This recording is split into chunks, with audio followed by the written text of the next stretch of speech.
Hello, friends. So, we are back now with the last topic from chapter number one. And basically, not the last topic, but the two topics which I left, that is agronomics and entrepreneurship. So, before starting with this topic, I really want to know where you people are sitting currently. You need to comment that in the box. Okay? You need to either write it for your own self or you need to look for yourself. So, agronomics is basically how humans are adjusting with the machines. For example, my laptop is in front of me currently. Okay, I'm sitting on a table. I'm sitting on a chair with a table. So I'm in a good posture to have my work done. Am I clear? So let me tell you a story. एक office था, ठीक है? एक person अपने laptop पे काम करता था, उसका लैपटॉप इतनी ऊपर था, वे हाई, वो ऐसे करके काम करता था। उसकी गर्दन में दर्द हुआ, उसने कंपनी को बोला कि थोड़ा सा नीचे करो।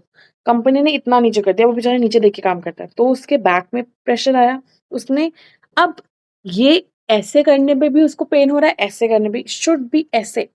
सेकेंड थिंग, कभी घर पे टीवी की फिटिंग कराई है? जो भी मैकेनिक आता है वो पूछता है ना, आपने जहाँ बैठ के टीवी देखना, बैठ जाइए वहां पे और आप मुझे बताइए यहाँ ठीक है, थोड़ा ऊपर करूँ थोड़ा नीचे करूँ। ये क्या है? This is agronomics again. तो हमने ये प्रैक्टिस कर रखा, बस हमें टर्मिनोलॉजी नहीं पता। एग्रोनॉमिक्स के हमारी एडजस्टमेंट मशीन्स के साथ, ताकि हम अपने वर्क स्टेशन पे स्ट्रेस रिड्यूस करें। अब कभी आपने सुना टीवी वाला का, यहाँ इस वॉल पे टीवी मत लगाओ क्योंकि ना पीछे विंडो है, तो यहाँ से लाइट आएगी। आप सोचो, खुद भी फोन चला रहे हो, पीछे विंडो, तो फोन की स्क्रीन नहीं दिखती है, या बहुत स्ट्रेन देना पड़ता है जब हम बाहर फोन यूज करते हैं, तो कितना धूप में नहीं दिखता। सिमिलरली, ठीक है, ताकि वो स्ट्रेस रिड्यूस हो। तो एग्रोनॉमिक्स क्या है बेटा? Adjustment of humans with machine. ठीक है, that is agronomics. Please, agronomics agriculture नहीं है।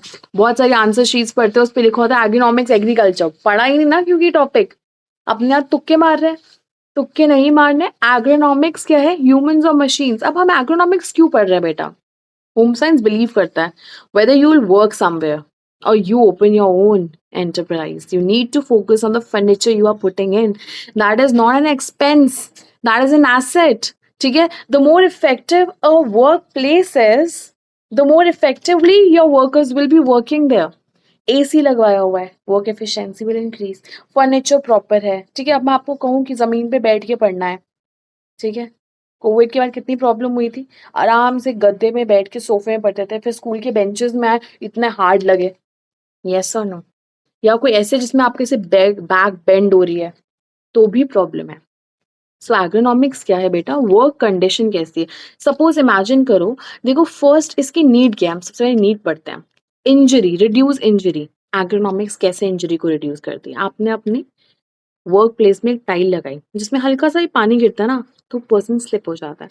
आपका एक वर्कर स्लिप हो गया, उसने 3 दिन की छुट्टी पे चला गया, इंजरी हुई ना। क्योंकि फॉर एग्जाम्पल, एक टीचर इज सिटिंग है और ऊपर एक कबर्ड है, वो जैसे ही खड़ी होती है उसके कबर्ड सर पे लगता है, इंजरी।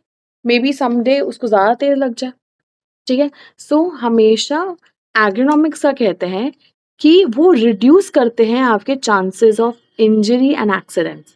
Second, increase productivity. अब स्कूल में एसी है, घर पे एसी है, तो आपकी प्रोडक्टिविटी इंक्रीज होती है। यस और नो? टेबल चेयर पे बैठ के पढ़ रहे हैं, ठीक है।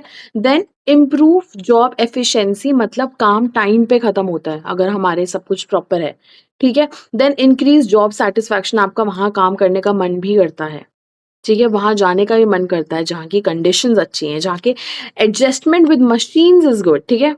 देन रिड्यूस मिस्टेक्स, ठीक है, हमारी मिस्टेक रिड्यूस होती है, क्योंकि जैसे मैंने आपको दिखाया कि एक कंप्यूटर है जहाँ पीछे विंडो है, कंप्यूटर की स्क्रीन पे दिख ही नहीं रहा हमें लाइट की वजह से, मिस्टेक हो सकती है हमारी।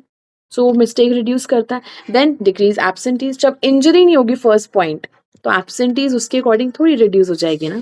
Yes, so these are the need for ergonomics. समझ आया एग्रोनॉमिक्स क्या होता है? वेरी इजी टॉपिक, हमारी एडजस्टमेंट मशीन्स के साथ, ठीक है।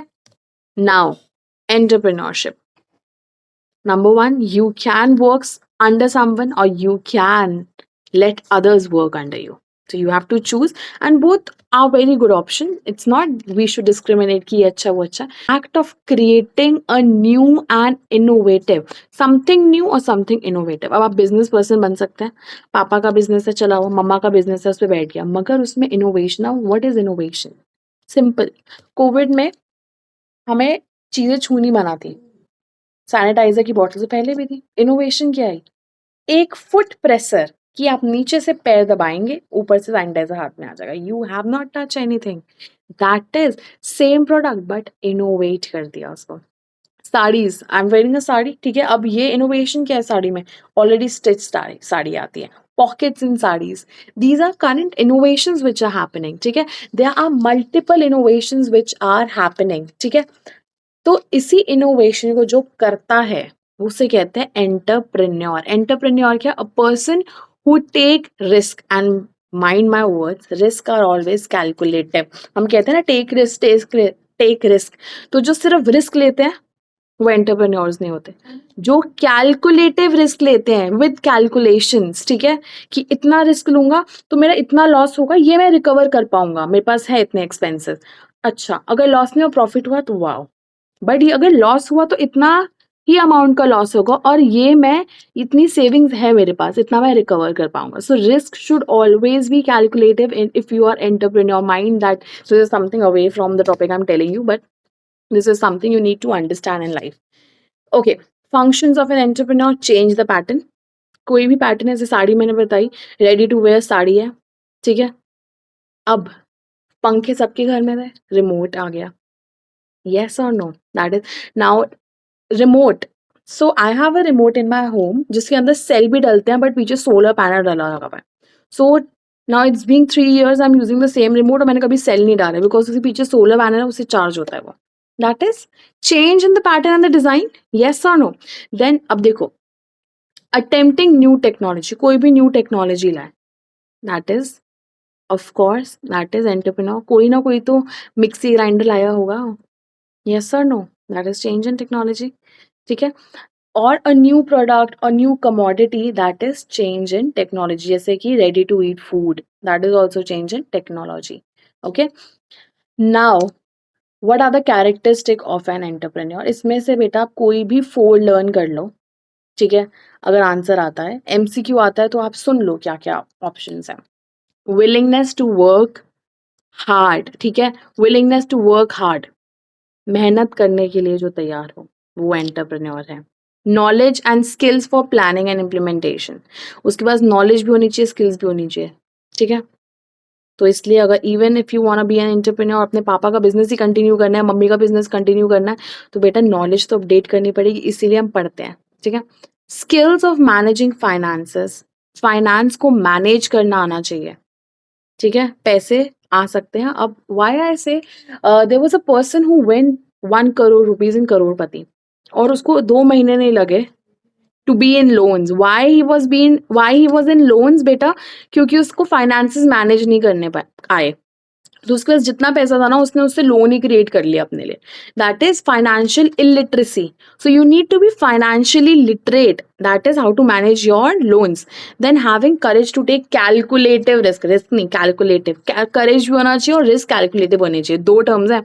Ability and preparedness to handle many task simultaneously, call भी आ रहा है, ठीक है, वहां से असिस्टेंट कह रही है सर आपकी मीटिंग का टाइम हो रहा है, ठीक है, यहाँ से आपको एक और प्रेजेंटेशन है, यहाँ पे एक और एम्प्लॉय खड़ा है, ठीक है, बहुत सारे काम साइमल्टेनियसली आप मैनेज कर सको, वो स्किल्स होनी चाहिए। Ability to learn and acquire necessary skills, इसका मतलब है जो भी नेसेसरी स्किल्स है, you are a learner for lifetime, remember that if you are an entrepreneur you have to learn the necessary skills which are there, ठीक है। All necessary, कोई नया लॉ है उसके बारे में पता होना चाहिए, ठीक है, वो नया लॉ क्या है, कैसे हो रहा है, ठीक है, क्या चेंजेस आ रहे हैं हमारे इसमें। Ability to deal with tough times and find solutions, जैसे covid was one of the tough time और उसमें हम सॉल्यूशंस ढूंढ रहे हैं, दैट इज इट, ठीक है। नाउ थिंक ऑफ इट, जो जो चीजें दिमाग में आ रही है सोचते जाओ, कौन कौन से बिजनेसेस, शार्क टैंक कोई देखता है उसको रिलेट भी कर सकते हैं। Being realistic and not expected easy solution. There's nothing known as easy path. कोई शॉर्टकट दिख रहा है तो गलत ही होगा, ठीक है। रिमेंबर लाइफ में शॉर्टकट्स नहीं होते हैं। एक्सपेक्ट एक्सपेक्टिंग ईजी सोल्यूशन नहीं है, डिफिकल्ट सोल्यूशंस ही आपको ईजी पाथ पे लेके जा सकता है. Okay okay, how to handle stress. ठीक है, that is it. How to handle failures. डरने से घबराना नहीं है फेल होने से. ठीक है, failure is a part of life. आज कोई आपका आइडिया फ्लॉप हुआ है तो कल कोई हिट होगा. So you need to accept the challenges and the failure. Develop partnerships, build networks. ठीक है, नेगोशिएशन होना चाहिए. ठीक है, आप एक कंपनी के साथ डील कर रहे हो, आपको नेगोशिएट करना आना चाहिए. ठीक है, आपको फ्लेक्सिबल होना चाहिए अपने टाइमिंग्स को लेके, अपनी स्किल्स को लेकर. And good communication skill. देखो लाइफ स्किल आ गए ना, कम्युनिकेशन स्किल्स. तो कम्युनिकेशन स्किल्स होनी चाहिए. And if you think that you are lacking with the communication skills, then you should must take classes for that. Communication is the key for everything. Okay, and with this we are done with the chapter 1. ठीक है, do study at home, it's very important. ठीक है, videos and all these things is a helping aid.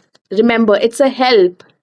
ठीक है, it's a aid for you, but you have to study for your own self to score good marks. Okay, all the best, and we'll meet in the next class for chapter number 2. Thank you so much.